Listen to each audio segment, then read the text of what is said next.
오늘 성경 본문의 말씀 보면 아브라함을 생각하사 이렇게 말씀합니다. 그러나 이 4천년 전에는 아브라함을 생각해서 하나님이 역사하셨다면 오늘 이 시대에는 바로 나를 생각하사 하나님이 일하시고 계심을 믿으시기 바랍니다. 할렐루야. 요즘 많은 사람들이 영혼에 대한 관심이 없어요. 왜냐하면 세상이 너무나 살기 좋다 보니까 영혼에 대해서 관심을 두지 않습니다. 심지어는 어떤 사람은 휴대폰만 있으면 지옥도 가겠다는 겁니다. 어디 우리 학생들 휴대폰 있으면 지옥 갈 용이 있는 사람 손 한번 들어보세요. 없어요? 휴대폰 있으면 나 지옥 갈 용이 있다. 지옥 가도 휴대폰 들려준다면 나는 지옥 가겠다. 없습니까? 근데 문제는 지옥 갈 때 휴대폰도 하나님 뺏으신다는 게 이게 문제입니다. 사람들의 영혼에 대한 관심들이 없는 시대, 무관심한 시대, 내세에 대해서 무관심한 시대, 단지 현재를 즐기고 그냥 현재 삶으로 만족하는 그런 시대 속에 살고 있습니다. 우리가 다 아시다시피 이탈리아 나폴리에서 남서쪽 23km 떨어진 곳에 폼페이라는 도시가 있습니다. 이 유적지가 있죠. 폼페이는 고대 로마의 타락하고 음란한 도시였습니다. 우연히 목동에 의해서 그 지역이 발견됐는데 그 도시를 발견해야 하면서 거기에서 지금도 얼마나 그 도시가 음란했던 도시였던가를 그 미라들을 통해서 또 화석화된 바로 시신들을 통해서 잘 지금 이제 드러나고 있습니다. 바로 그 8월 그러니까 79년 8월 24일 정오 거대한 갱년과 함께 베수비오 산에서 검은 구름이 분출되면서 시뻘건 용암이 쏟아져 내려옵니다. 그리고 많은 사람들이 놀라서 도망을 갔지만 고온가스와 시뻘건 용암을 통해서 전부 다 타 죽습니다. 그리고 제가 한순간에 그 도시를 덮어버렸죠. 그래서 지금도 그 도시가, 이 고대 도시가 발견되는데 거기에 보면은 그런 성적인 타락과 음란함으로 또 서 있는 그런 모습들이 많이 지금 현재 발견되고 있습니다. 오늘 창세기 18장부터 19장에 등장하는 소돔과 고모라도 마찬가지였습니다. BC 1900년경에 하나님의 심판을 받아서 유황과 불비로 그 도시가 멸망하는 장면입니다. 또 특별히 오늘 19장 24절로 25절에 보면 여호와께서 하늘 곧 여호와께로부터 유황과 불을 소돔과 고모라에 비같이 내리사. 그러니까요, 하나님이 이 소돔성을 심판하실 때는 어떤 모습으로 심판하셨냐면 이 땅에 있는 그 유정들이 터지면서 유황들이 터지면서 올라가서 그것이 불이 돼서 내려서 전부 다 덮었던 멸했던 도시가 바로 이곳이죠. 그래서 우리가 아신 것처럼 이 소돔 왕들이 도망갈 때에 아브라함이 그들을 죽여가게 갈 때 그들이 역청구덩이에 빠졌더라라고 이야기합니다. 그러니까 그 지역이 유정들이 있어서 그런 기름들이 가득 많은 곳에 그 기름이 폭발하면서 불에 붙어서 그대로 쏟아져 내려서 심판을 했던 것을 우리는 보게 됩니다. 자, 그런데 오늘 성경에서는 우리에게 뭐라고 말씀하냐면은 그 도성을 소돔과 고모라를 멸망시킬 때에 하나님께서 특별히 여기에 29절에 뭐라고 말씀합니까? 아브라함을 생각하사 아브라함 때문에 롯의 가정이 구원받았다라고 이야기하고 있습니다. 자, 그렇다면 오늘 이 시대에도 소돔성과 같다는 것입니다. 여러분, 소돔성과 같은데요, 누가복음 17장 32절에 보면 우리 주님께서 뭐라고 말씀하냐면 롯의 철을 기억하라 라고 이야기합니다. 롯의 철을 기억하라, 이 말은 마지막 때에 우리는 늘 소돔성을 기억해야 되고 소돔성에 살았던 롯의 가정을 기억해야 된다라고 말씀하고 있습니다. 자, 그러므로 여기에서 23절부터 6절까지에 대해서 뭐라고 말씀합니까? 거기에 해가 돋았더라라고 하는 말은 이 말씀 속에 어떤 의미냐면은 그들이 그 다음에 해를 보지 못했다는 말입니다. 아침에는 해는 돋았는데 그 해는 그들과 상관없는 해였다는 겁니다. 즉 이 말이 뭐냐면 어제 해가 오늘의 내게 비춰주는 해가 아니라 그 해는 그들에게와는 상관없는 해였다는 거죠. 그러니까 우리의 삶에 있어서 하나님의 진노의 심판이 만약에 온다면은 그 태양이 어제의 태양이 오늘의 내 삶의 태양이 되는 것이 아니라 그것은 그들과 상관없는 태양이 되었다. 지금 그 의미를 이야기하고 있습니다.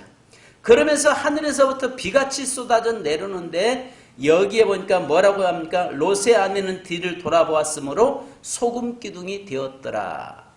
뒤를 돌아보므로 그 아내는 소금 기둥이 되었고 롯의 사이들은 하나님의 말씀을 농담으로 여겨서 결국은 그 소돔성에서 불구덩이에서 다 타서 죽었고 그들이 나오기는 나왔는데 딸과 겨우 롯만 구원받았던 그런 사건이었습니다.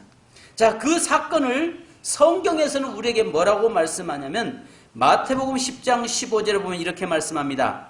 내가 진실로 너에게 이르노니 심판날에 소돔과 고모라 땅이 그 성보다 견디기 쉬우리라. 그러니까 앞으로 마지막에 심판 때는 소돔 성보다 더 견디기 어려울 정도로 더 큰 환난의 심판이 주어진다라고 말씀하고 있습니다. 또 유다서 1장 7절에 보면은 소돔과 고모라와 그 이웃 도시들도 그들과 같이 행동으로 음란하며 다른 육체를 따라 가다가 영원한 불의 형벌을 받음으로 거울이 되었느니라. 소돔성은 오늘 마지막 시대의 하나님의 심판에 대한 거울이었다. 이렇게 이야기합니다. 베드로후서 2장 6절로 9절에 보면 소돔과 고모라 성을 멸하시기로 정하여 제가 되게 하사 후세에 경건하지 아니한 자들에게 본을 삼으셨으며 무법한 자들의 음란한 행실로 말미암아 고통당하는 의로운 롯을 건지셨으니 이는 이 의인이 그들 중에 거하여 날마다 저 불법한 행실을 보고 들으므로 그 의로운 심령이 상함이라. 주께서 경건한 자는 시험에서 건지실 줄 아시고 불의한 자는 형벌 아래 두어 심판날까지 지키시며 라고 말씀합니다. 여기에 보면 우리에게 뭐라고 말씀하냐면 이 소돔성은 후대에 가서 그것을 모델로 우리에게 지금 보여주고 있다는 것입니다. 그러니까 앞으로 마지막 때 하나님의 심판이 어떻게 나타나냐면 소돔성과 같이 불로 심판하시겠다라고 우리에게 말씀하고 계시는 것입니다. 창세기 13장 10절 말씀처럼 어쩌면 이 소돔성이요 음란에서만 망한 건 아니었습니다. 이 소돔성을 보면은 부유하고 풍부한 도시였습니다. 멸망 직전에 소돔과 고모라에 대해서 여호와의 동산 같고 애굽 땅과 같은 곳이었다라고 일러주고 있습니다. 그만큼 그 도시 사람들은 풍족한 가운데 살았기 때문에 타락했던 것입니다. 그래서 에스겔서 16장 48절로 50절에 보면 여기에 표준 세번역에는 이렇게 번역하고 있습니다. 소돔의 죄악은 이러하다. 소돔과 그의 딸들은 교만하였다. 또 양식이 많아서 배부르고 한가하여 평안하게 살면서도 가난하고 못 사는 사람들의 손을 붙잡아 주지 않았다. 오히려 그들은 교만하였으며 내 눈앞에서 역겨운 일을 하였다. 그러므로 내가 그것을 보고는 그들을 없애버렸다. 이렇게 에스겔서 16장에서 48절 50절에서는 구체적으로 이렇게 이야기하고 있습니다. 그러니까 어떤 지역이든지요 너무 부유하고 너무 풍성해지면 타락하게 돼 있습니다. 세계 각 나라 중에서요 목욕 문화가 발전하면은 발전한 나라마다 여러분이 결국 하나님의 심판이 임했죠. 로마가 폼페이가 아주 목욕 문화가 엄청나게 발전된 곳이었습니다. 저는 종종 이 유성 지나갈 때마다 혹시 유성이 여기 밑에 있는 유황이 터지면 어떡하나 할 때가 있습니다. 여러분은 심장이 너무나 무뎌졌는지 그냥 간이 밖으로 나와서 그런지 어떤 전혀 그런 감각 없이 살고 있는지 모르겠습니다만 저는 간이 콩알만 해가지고 그런데 지나갈 때마다 혹시 하나님이 나의 지나갈 때에 이 땅을 엎으시면 어떡하나는 그런 두려움도 들 때가 있습니다. 왜냐하면 목욕 문화가 발전하고 발달할 때마다 타락이 오게 되어 있습니다. 세계 역사 속에 보면은 목욕 문화가 발전하며 발달할수록 거기는 반드시 뭐와 함께 오냐면 그 음란과 함께 찾아오게 되어 있기 때문에 그렇습니다. 바로 이 소돔성이 풍정한 물질적으로나 모든 환경적으로 풍요롭다 보니까 그것을 가지고 뭘 하냐면 사람들이 거기에서 음란한 일들 하고 하나님의 진노의 심판을 스스로 자처했다라고 이야기합니다. 그리고 그들은 가난한 자들 돌아보지 않았다라고 이야기하고 있습니다. 자, 그런데 오늘 두 번째 우리가 성경에 봐야 할 것이 뭐냐면 이런 환경에서 롯은 비록 소돔성에 살고 있었지만은 마음만은 동화되지 않으려고 몸부림쳤던 것 같습니다. 우리가 아시는 것처럼 시편 1편에 보면은 복 있는 사람은 오만한 자의 자리에 앉지 않냐고 악인의 꾀를 따르지 않는다라고 말씀하죠. 그런데 우리가 한 가지 볼 수 있는 것은요. 과연 롯이 베드로후서 2장 8절에 9절에 말씀한 것처럼 그가 정말 그 안에서 그 의인이 그들 중에 거하여 날마다 저 불법한 행실을 보고 들음으로 그의 의로운 심령이 상합니다. 과연 그 땅에 살면서 죄악을 보면서 과연 롯이 상한 마음을 가지고 있었을까? 우리가 한 가지 보셔야 할 것이 뭐냐면 아브라함의 모습에서는 그 모습이 잘 드러나고 있습니다. 근데 롯은 이렇게 베드로후서에서는 우리에게 이야기하고 있지만 실질적으로 그가 그곳에 살고 있었지만은 동화되지 않으려고 몸부림치고 있습니다만 여전히 그의 삶은 그곳에서 살고 있다는 것입니다. 즉 이 말이 무슨 말이냐면 죄악의 자리에서 그게 잘못된 죄악의 자리라고 하면 언제든 거기서 벗어나와야 된다는 겁니다. 할렐루야. 그것이 잘못된 걸 알았다면은 거기서 나와야 된다는 거죠. 그런데 그곳에 있으면서 한탄하고 탄식하고 있어서는 안 된다는 것입니다. 우리에게 뭐라고 말씀하냐면 날마다 저 불법한 행실을 보고 들음으로 그 의로운 심령이 상했더라라고 이야기하는데 그들의 타락과 부도덕한 행실을 보니 행복하기는커녕 날마다 심령이 상했다라고 이야기하고 있습니다. 여러분 어쩌면 보면은 그들의 타락과 부도덕한 행실을 보았어요. 롯의 사람 됨됨이를 보면 우리가 알 수 있는데요. 어쩌면은 그가 그 모습 보면서 좀 예모적으로 볼 때 의로운 사람처럼 보였습니다. 근데 한 가지 여러분이 아셔야 할 것은요. 아브라함의 의로움과는 롯의 의로움은 전혀 달랐죠. 세상에는요. 의로운 사람 참 많습니다. 어쩌면은요. 우리 믿는 자들보다 세상 사람들이 더 의롭고 윤리적이고 도덕적인 사람 많습니다. 우리보다 훨씬 더 깨끗한 사람은 세상에 얼마든지 있습니다. 한 가지 우리가 알 것은 하나님 없이도 얼마든지 깨끗하게 살 수 있습니다. 우리가 의로운 사람이라고 말할 수는 없습니다. 만약에 여러분 아브람처럼 롯이 정말 그 땅에서 그 소돔성을 보면서 마음이 상했다면 그 모습을 보면서 거기에 동화되지 않으려고 몸부림쳤다면 그는 거기에서 나왔어야 할 것입니다. 그런데 오히려 거기 있으면서 그 타락된 도시를 보면서 뭐라고 이야기해요? 그 타락된 도시를 보면서 자꾸 마음만 상해 있었던 것입니다. 자, 이 세상에도요, 의롭게 살려고 하는 사람 참 많아요. 근데 문제는 그렇게 사는 것이 중요한 것이 아니라 그 속에 하나님과 동행하느냐 하지 않느냐가 중요한 줄로 믿습니다. 자, 그렇다면 이제 여러분 여기 오늘 본문에서 우리가 한 가지 보아야 할 것이 뭐냐면 세 번째는 롯은 육신의 눈은 열렸었지만 영적인 눈은 어두워 있었다는 게 이게 문제입니다. 그걸 보면서 의로운 육신의 눈으로 보면 저러면 안 되는데, 저 사람들이 저러면 안 되는데, 저렇게 살아가면 안 되는데 하고 마음에 좀 상함도 있고 분노도 있었고 바로 내게 정의감도 있었고 의롭게 살려고 하는 마음도 있었지만은 그에게는 육신의 눈은 열려 있었지만은 영적인 눈은 어두워져 있었다는 것입니다. 그의 롯의 모습을 보면 우리 한 가지, 롯의 눈으로 바라볼 때 금방 그는 그곳에 가면 성공할 것 같았습니다. 물이 넉넉했습니다. 애국과 같았습니다. 여호와의 동산 같았다라고 이야기합니다.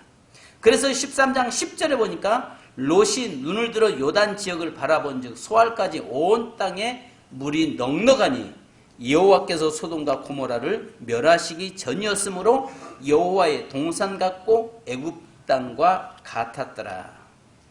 그 땅은 악하여 하나님의 심판 전이었다라고 우리에게 말씀합니다.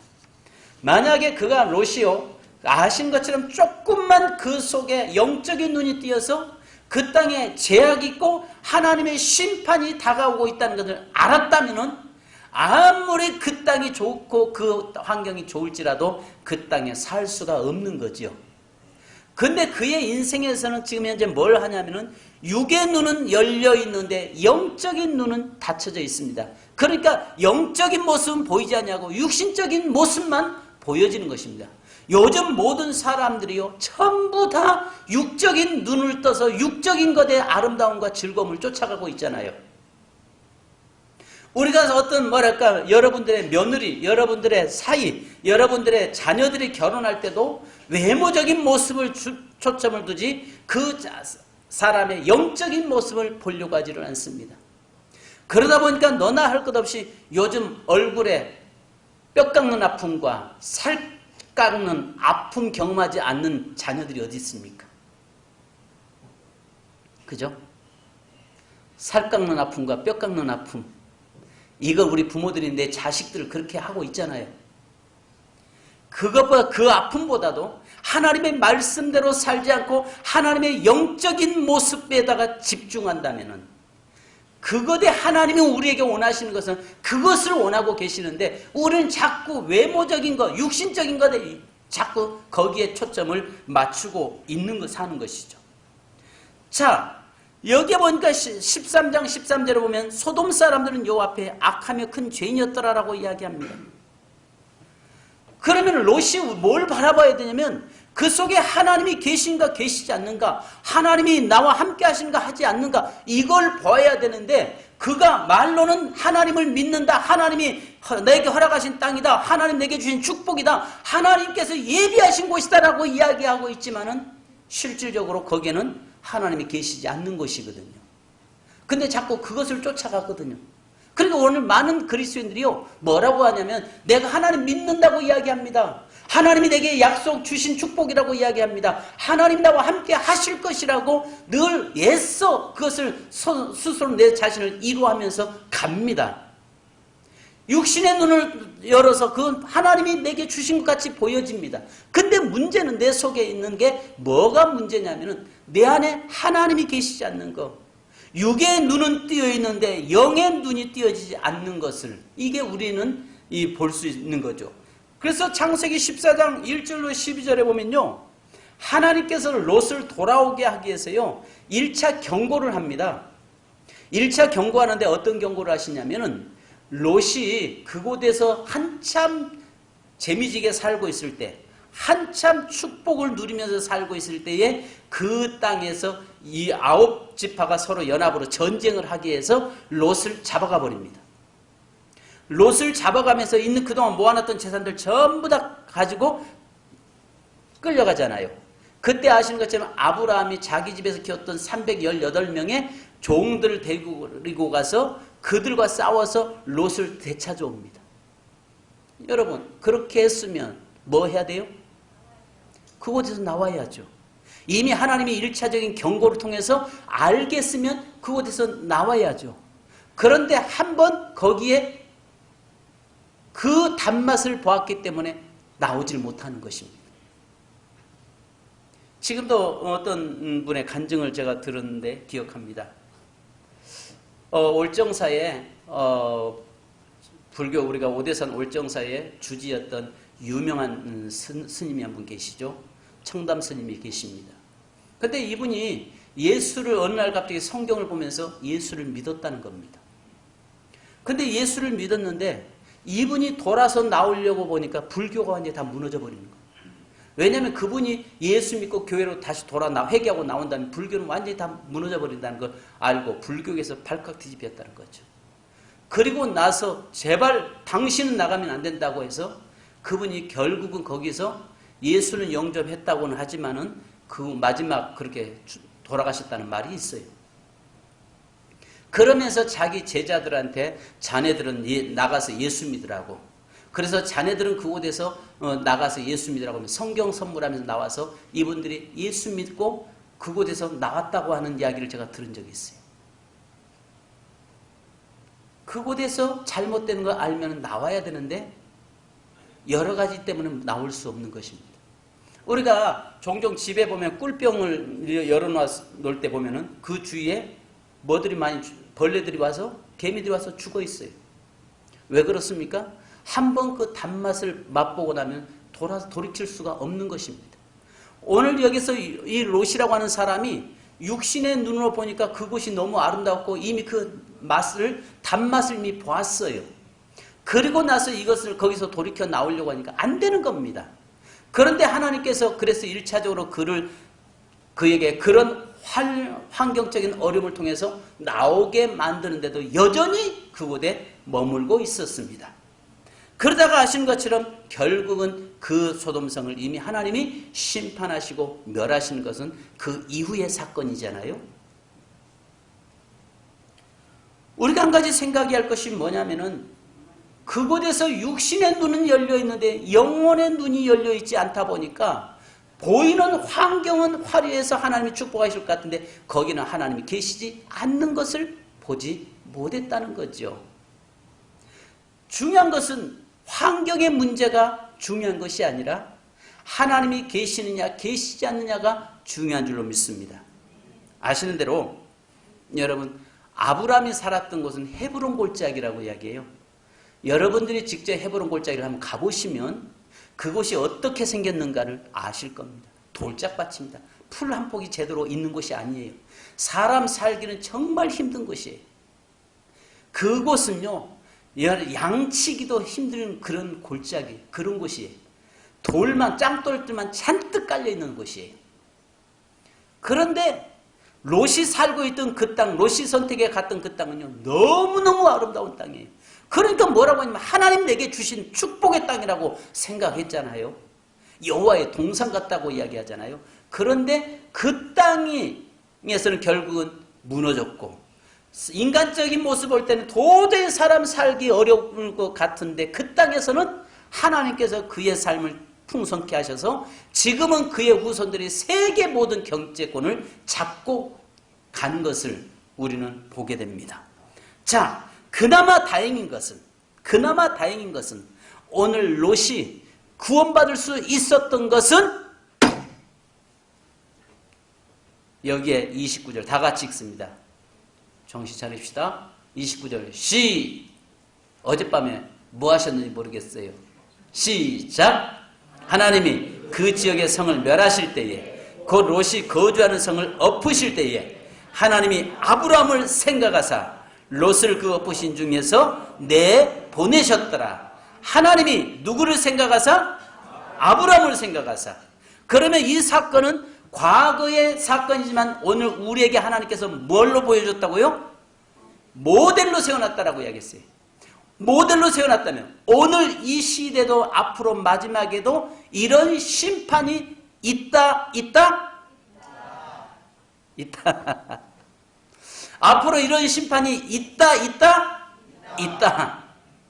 그럴 때에 성경에서 우리에게 뭘 말씀하냐면 아브라함을 생각하사 누구를 살려냈더라? 롯을 살려냈더라. 오늘 여기에 성경에서 보면은 본인의 믿음도 중요합니다. 그런데요, 성경에 보면은요, 저희의 믿음을 보시고도 하나님은 역사하신다는 거죠.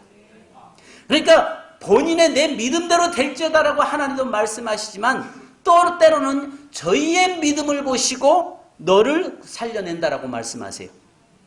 오늘 여러분들, 저와 여러분을 통해서 우리의 가정이 살기를 주님의 이름으로 축원합니다. 오늘 여기에 말씀한 대로 아브라함을 생각하사 그런 롯이었지만은 그런 롯까지도 하나님이 구원시켜 냈다는 것입니다. 여러분 아시는 것처럼 이 아브라함에게 있어서 그가 어떤 기도를 합니까? 아시는 대로 창세기 18장에 보면은 뭐라고 이야기합니까? 하나님이 그 성을 멸하신다고 이야기할 때에 아브라함이 뭐라고 이야기합니까? 내 주여 그곳에 의인 50명 있으면 어찌하시겠습니까? 이야기해서 10사람까지 하나님은 기도 7번, 6번을 기도하면서 뭐라고 이야기해요? 끝까지 자기 조카를 생각하면서 그것을 하나님의 마음을 바꾸려고 하잖아요. 그럴 때 여기에서 창세기 18장 27절에 보면은요, 뭐라고 이야기하냐면은 티끌 같은 나라도 감히 죽게 고하나이다 라고 기도합니다. 티끌 같은 나라도 감히 주님께 기도하는데 그곳에 의인 10사람이 있다면 어찌 하시겠습니까? 라고 아브라함의 간곡한 기도가 여기에 나오고 있습니다. 그 간곡한 기도가 뭘 해요? 조카 롯을 살려내는 역사가 일어났습니다.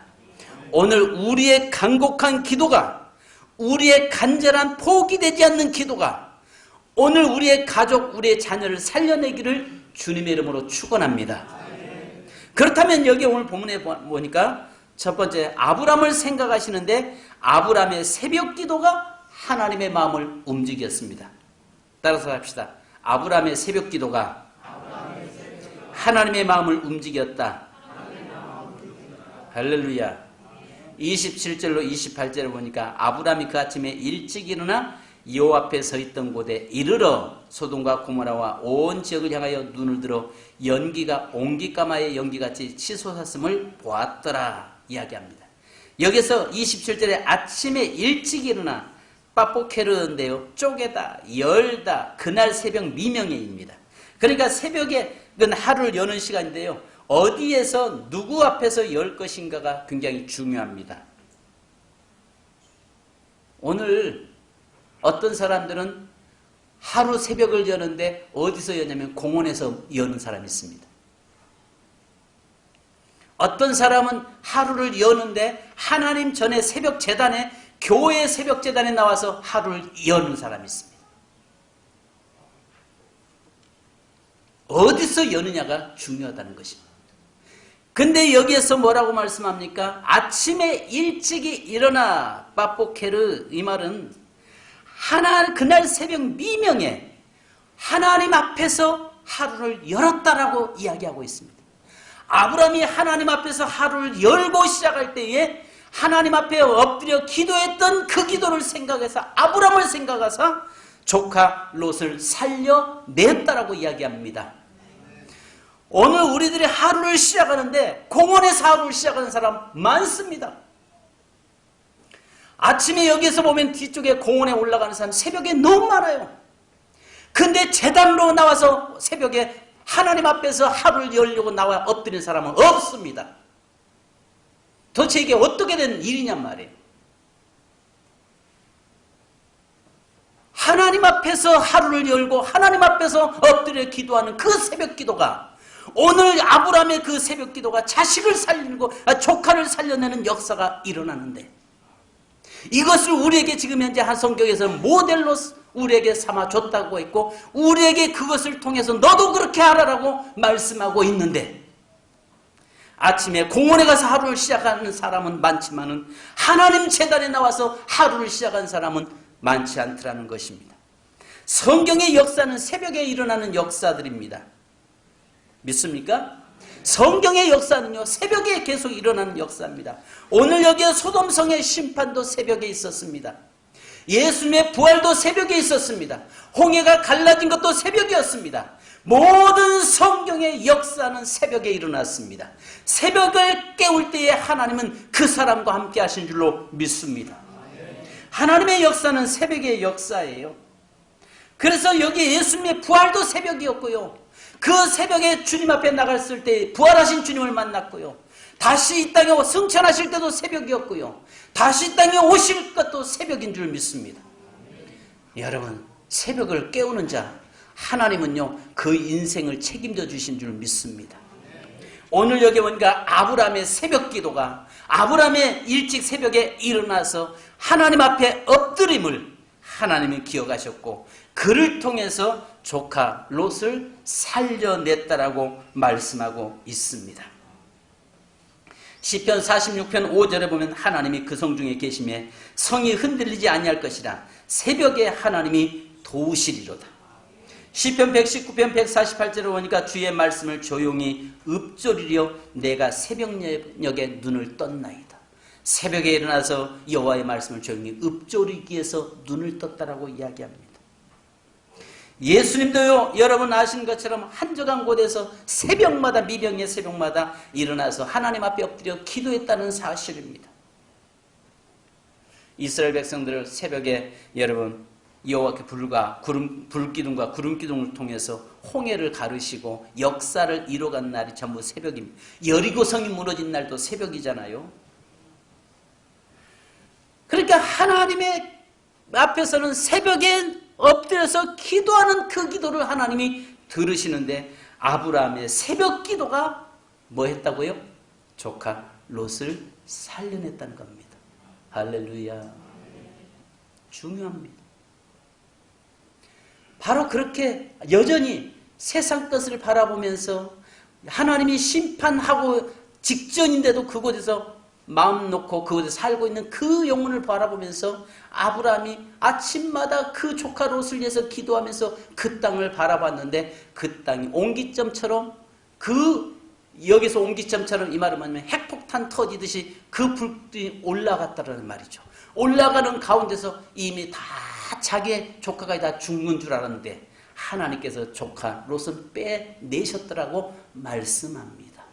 우리의 새벽 기도가 우리가 하나님 앞에 나와서 엎드림이 오늘 우리의 가정을 살리고 자녀를 살리기를 주님의 이름으로 축원합니다. 두 번째는 여러분요 아브라함의 도구 기도가 롯을 살렸습니다. 아브라함을 생각하사 이렇게 이야기합니다. 생각하사 이 말은 자카르인데요. 생각하다, 잊지 않다, 새기다, 조각하다 이 말입니다. 아브라함의 간절한 기도가 여기에 창세기 18장 23절로 32절에 이 도구 기도를 하나님이 기억했다는 것입니다. 하나님께서 아브라함의 기도를 마음에 깊이 새기고 소돔성을 멸망시키는 중에 롯과 그의 가족을 구해 주셨음을 말씀하고 있습니다. 그 긴급한 상황인데도 하나님은 누구를 기억했다? 아브라함의 간절한 기도를 기억했다는 것입니다. 아브라함의 간절한 기도를 기억했다는 거예요. 아브라함의 간절한 기도를 그 환경 속에서 심판하는 중에도 하나님이 기억하고 계셨더라는 것입니다.